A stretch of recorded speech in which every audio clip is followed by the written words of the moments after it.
Today, a vacancy arises in Parliament, and now there's a rush to fill it with a by-election just weeks away. My name's Tom Harwood, and this is GBN Originals. Today on GB News, Mike Amesbury, the former Labour MP who received a suspended sentence from the courts for punching a constituent to the ground late at night outside a pub, well, he has announced that he will be resigning on this day, the 17th of March. He was speaking to Gloria De Piero, GB News presenter, former Labour MP herself, and said quite a few things about where he is now as a person.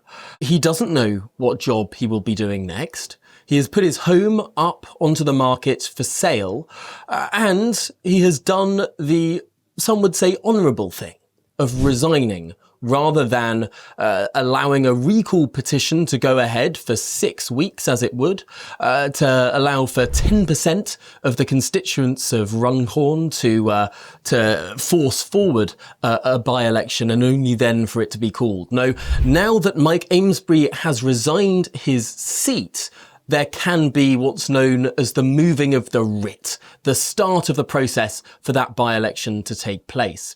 We don't yet have a date for that by-election, but it could be as soon as the 1st of May, that date for the local elections. That's if everything moves really very quickly.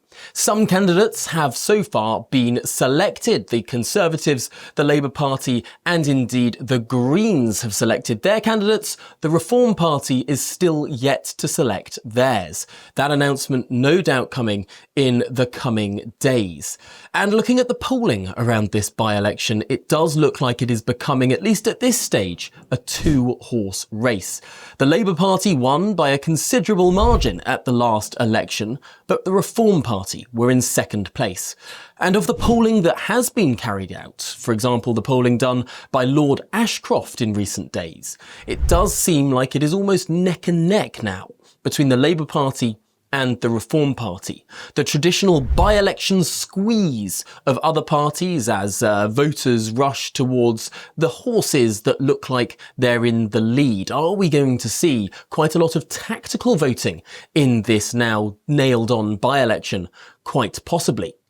But let's rewind for a second and correct an error I made when I told you that Mike Amesbury has resigned. Of course, he can't resign. MPs are forbidden from resigning from the House. They can, of course, be expelled from the House of Commons, or they can leave their job if they die. But they can't leave their job simply by stating they will resign. How then is Mike Amesbury leaving his job as the MP for Runcorn and Amesbury? Well, he's taking on another job. Ancient tradition dictates, indeed ancient statute dictates, that because an MP is elected by constituents, they can't simply walk away. That would be an affront to the constituents who have sent that MP to that place. No, the only way that you can leave as a member of Parliament other than expulsion or death is by taking on another job, a job traditionally in the pay of the crown. There are certain jobs that ancient statute precludes members of Parliament from holding.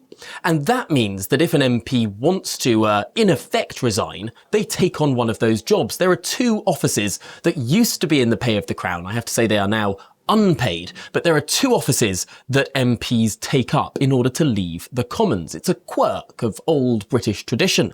They are the steward and bailiff of the Manor of Northstead and the steward and bailiff of the Chiltern Hundreds. These ancient administrative districts are the sort of nominative honorific that is given to a resigning MP.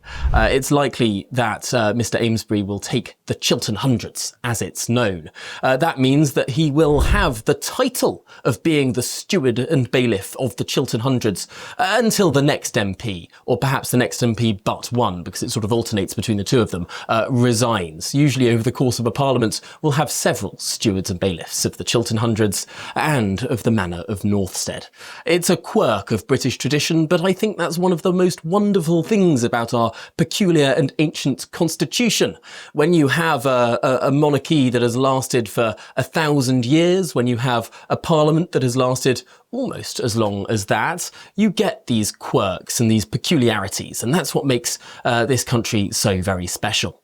But let's return to the hard politics of this now, because Runcorn and Helsby has been a Labour seat for some time. Of course, the boundaries have shifted. The seat didn't exactly exist in the previous election the way it did in our most recent election. And if you go back into the 2010s, well, in 2010, the Tories won a similar version of this seat. But it's clear that the Labour Party has been gaining in this ground for some time. The majority for Mike Amesbury was strong, and indeed it was held by the Labour Party for the two previous elections too. So in some form, this area, not always this exact seat, well, for the most recent elections has been healthily in the Labour camp.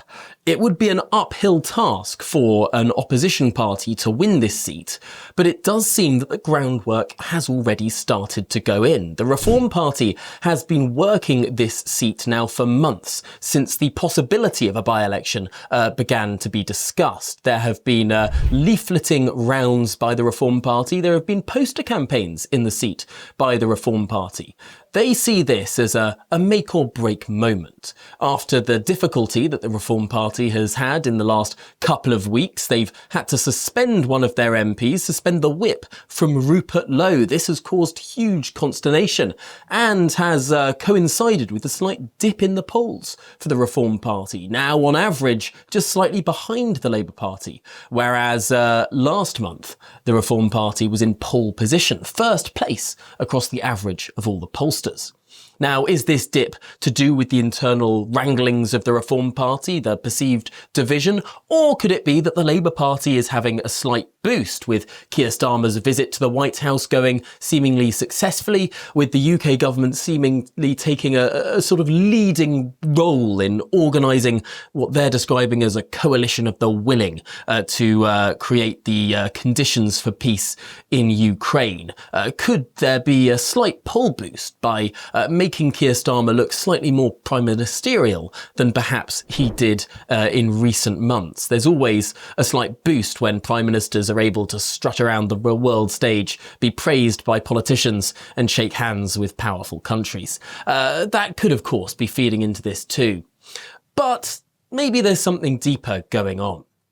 And that is, of course, we're in the run-up to these local elections on the 1st of May. We're in the run-up to this by-election. We don't know yet the date of it, but this will be a moment to have a moment of realisation for the Reform Party. Have these polls been ethereal, or will they be borne out with real votes? There is one word of warning. Some research done by Britain Elects has revealed that across the council by-elections that we've seen over the course of this parliament so far, the Reform Party has slightly underperformed its polling expectations, as indeed has the Labour Party. Meanwhile, the Conservative Party have overperformed their polling expectations, but by far and away the largest overperformers have been the Lib Dems. The polling would have suggested that they've got close to around 10% in these council by-election seats that we've seen so far, and instead they've got almost double that. Now that shows that the Lib Dems have incredibly efficient organisation on the grounds. They know where their voters are, they knock on those doors, they get that vote out, particularly in low turnout elections, like local elections, local by-elections, and indeed by-elections to Parliament too. So, could this be the undoing of the Reform Party? If there are lots of people minded to vote Reform, but there isn't the infrastructure on the ground to knock on their door, remind them that an election is on, and get them out to vote, could that be what comes unstuck for the plans of the Reform Party? Of course, they are new, their organisation is less embedded than the older parties, and perhaps we've seen some data in those council by-elections to back that statistic up. The Reform Party very good at what's known as the air war, through the media, through social media too. But are they good at the ground war? This will be a big test for Nigel Farage's Reform Party and its attempts to modernise, both in these local elections and this upcoming Runcorn by-election. We'll be following it all here on GB News, trying to sort the fact from the fiction and weave a story through it all. And the only way for you to keep fully informed, of course, you know what to do. Click that subscribe button below this video, subscribe to the GBN YouTube channel, and stay up to date in what will be a fascinating few weeks in the run-up to these elections.